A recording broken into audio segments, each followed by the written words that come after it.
Welcome back. In this video, I would like to talk about property data and event triggers because they are pretty important when you want to adjust things on the go. So in this case, I will adjust the text here. So when I go over it, hover over it, the text changes its color and its appearance in general. Then this hello buddy, as you can see, it sizes its way up. So it's like an animation here. And then we have this checkbox here, is someone there? And this text says no, and I'm just gonna click on it and it says, of course, there is somebody there. So it's me, yeah, I can click on it.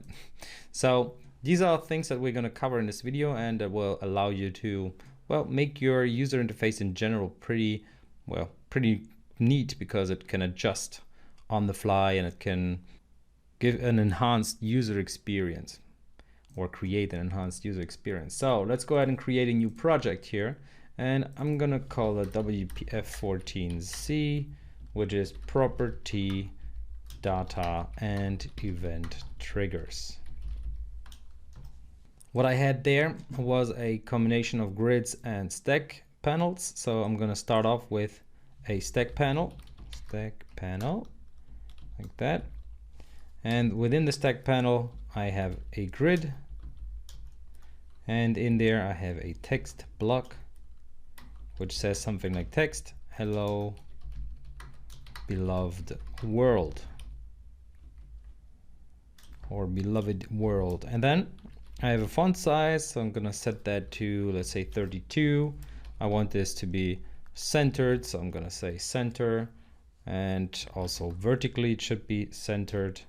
So I'm gonna say that in the next line. Vertical alignment is gonna be centered as well. And I'm gonna close it like that. So there we are. This is our text, beloved world. And I'm gonna size it up a little bit, the XAML file. So in here, in the text block, I can go ahead and change, for example, the style. I can do multiple things. And I need to have a style in order to use the style trigger. So I'm gonna add a text block dot style. That will allow me to create a style. For example, I need to add a target type here, which is going to be our text block. And within the style, I can go ahead and add a setter and style triggers. So first of all, I need a setter, which is going to be property foreground. So I want to set the foreground. I want to change the foreground and I want to change it to green. So it's gonna set the value to green, and afterwards I want to have triggers that can actually do that, because for now it's just green, but I want this to be triggered. And I do that with style.triggers.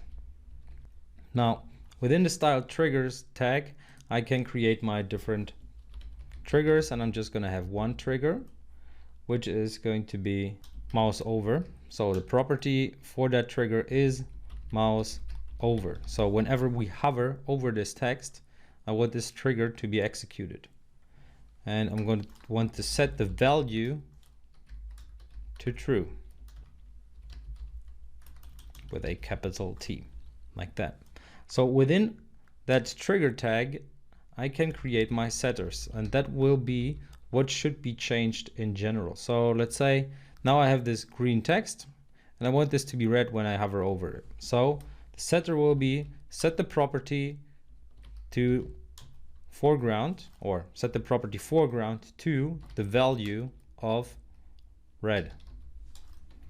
So whenever I hover over it now, or my mouse is over, this trigger will be executed and all of its setters will be triggered as well, or executed as well. And the next setter that I want to add is going to be setter property, and here it's text decorations that I want to set to the value of underline. All right, so let's close this setter and let's check out if our trigger works. So this is just the text, right?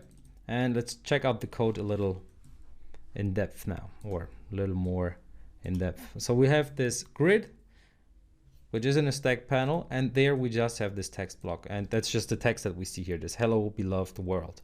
It has a font size and it's centered.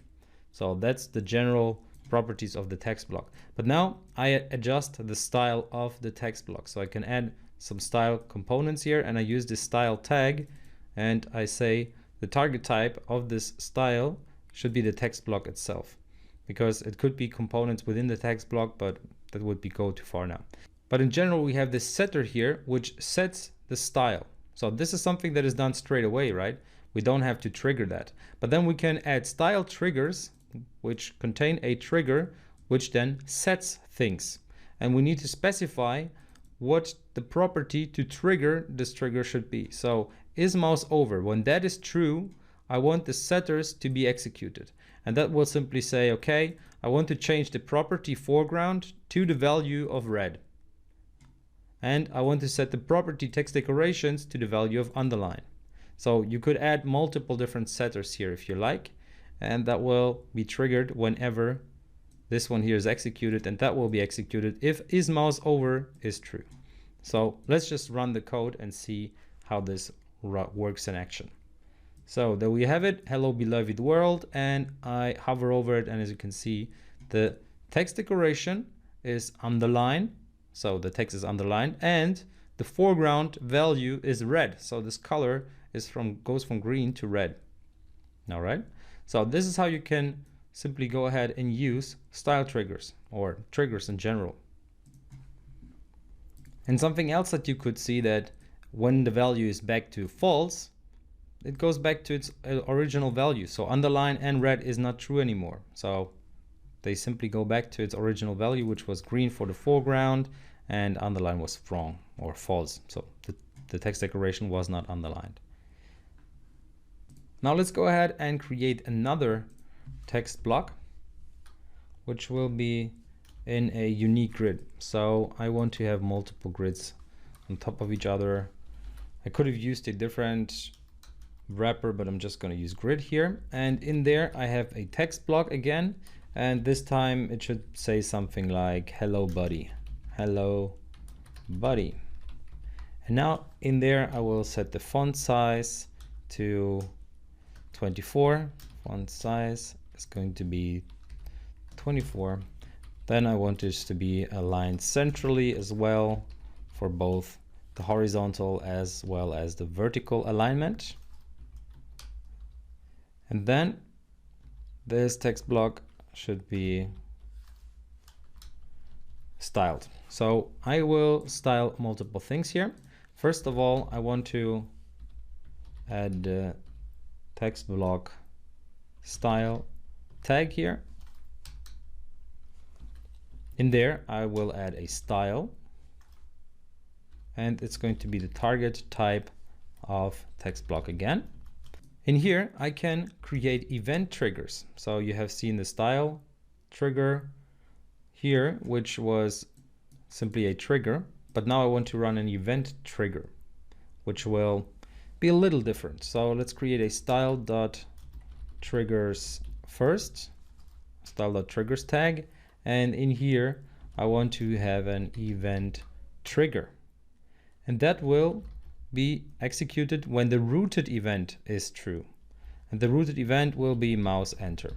So that will be triggered whenever we enter this text block with our mouse. So it's pretty much the same thing that we've seen here. This property was is mouse over, but we're not using a trigger, we're using an event trigger. And you will see the difference in a second. Now, in that event trigger, I can go ahead and create an event trigger action, or actually multiple actions. So I have this other tag, and in here I can now create all the different actions that I want to run when this event trigger is triggered. So whenever we are entering with our mouse. So let's create an event trigger action, and that will be done like that. Begin storyboard. So we need this tag, begin storyboard.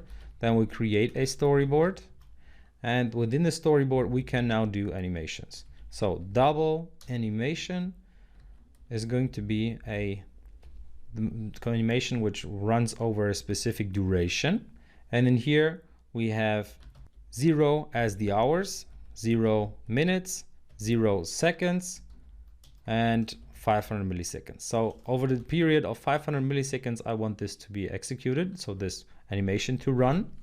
And then I want to change the font size. But now in order to change the font size, I need to use the storyboard dot target property. So it's very similar to setter property that we have seen here, where we change the text decorations and set it to underline. Now we need to use this approach here, storyboard target property instead.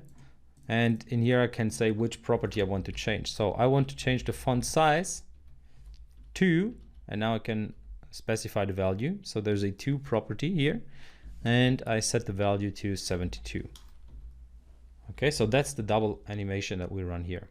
So it's similar to what we've seen here, only the values are, or the names are different. So this was a property, but now it's a storyboard target property. Then we have the value, which was underlined, but now it's the 2 keyword or the 2 property that we need to change.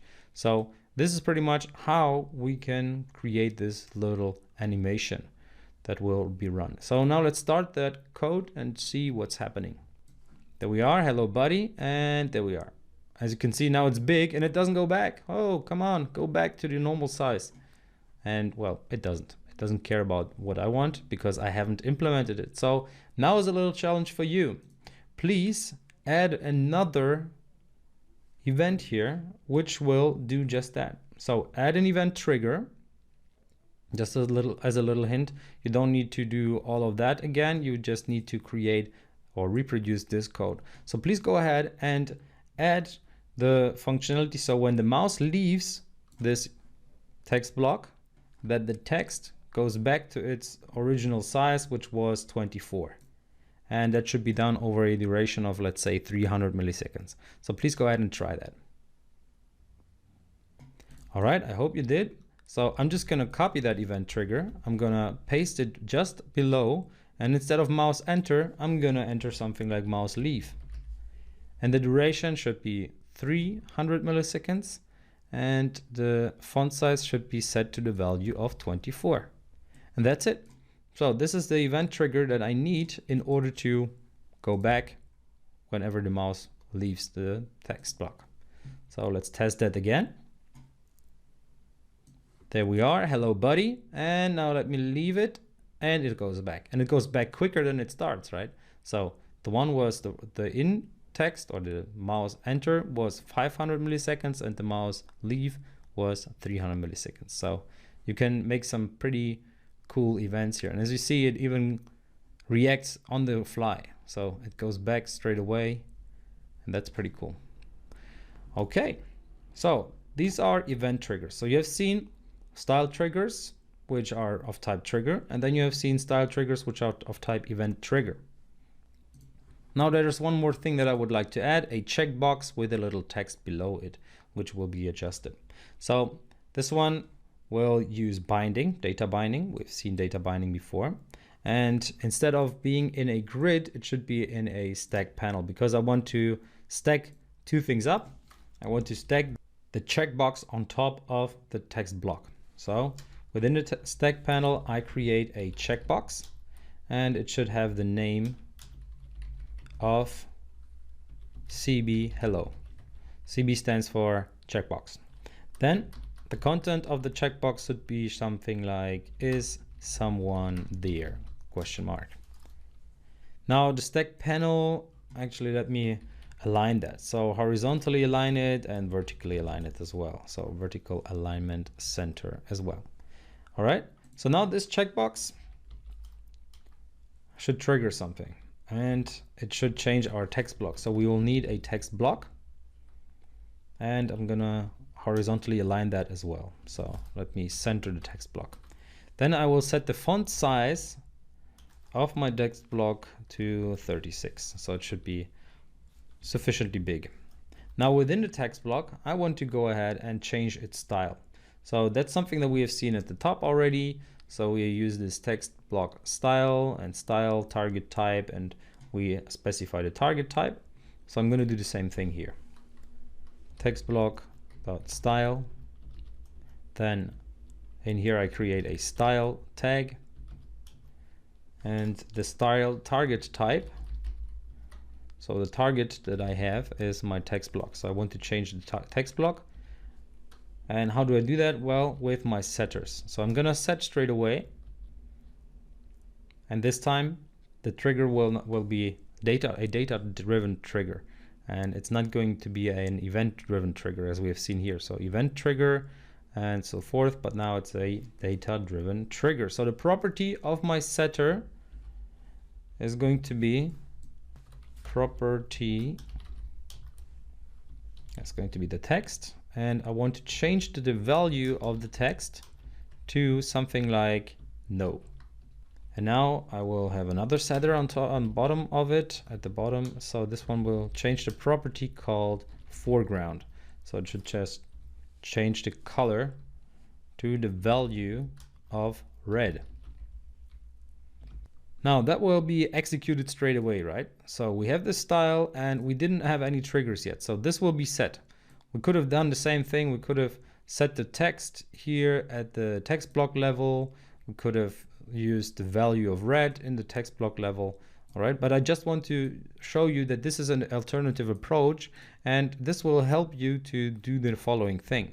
So in this case, I will need a style.trigger. So I need to have the style triggers tag. And now, and here I create a data trigger. So as you see, we have used normal triggers, which is based on a property. Then we have event-driven triggers, which is a rooted event that is executed.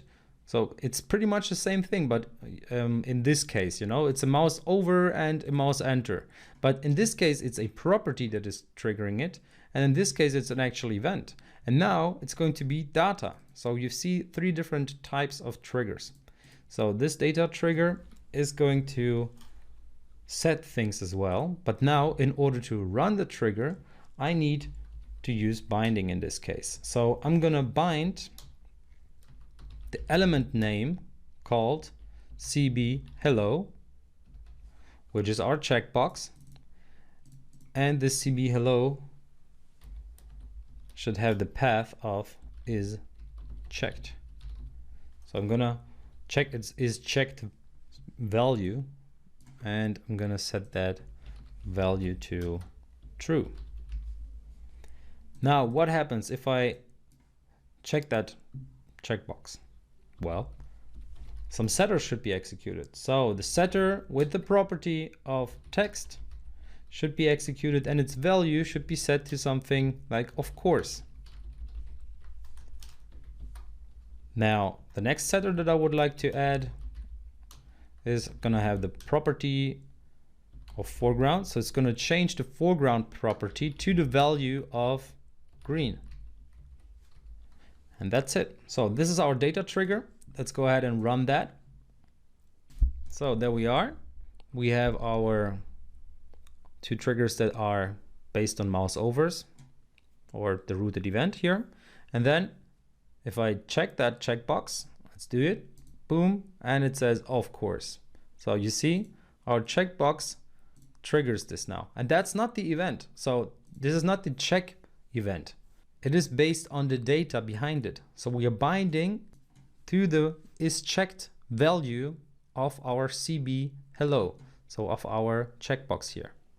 So as I said, it's important, right? So you could have done that same thing with an event that is triggered whenever we check it, because you know that checking or is checked can start an event. So check changed or something like that, right? So but this time we're doing it based on data. So whenever I press it, this will be executed. All right. So these are the 3 different types of triggers and different types of, well, executing some pretty cool changes in your UI. Great. I hope you could understand all of that. I advise to try out some additional data triggers, check out something with a text. So if somebody enters a specific text, then something should be changed or those kind of things. So you can do a lot of things with XAML without having to touch your code behind. And that's pretty cool. All right, great. So see you in the next video.